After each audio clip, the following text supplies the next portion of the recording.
nga mga kasima, ayan, maraming salamat. Ito nga pala yung ating mga naservisan mga reel, ayan, kumikinang na, para na naman mga bago yan.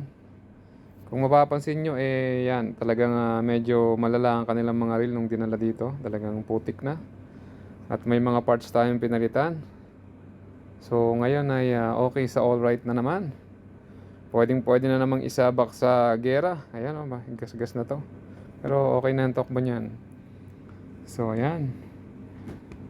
Yan ay pinalitan natin ang ibang parts, nilinis, nirawan niyang tali. So ayan. Alright. So marami tayong naserbisyon ngayong araw. Maraming salamat ka sa ating mga customer na patuloy na nagtitiwala sa ating serbisyo.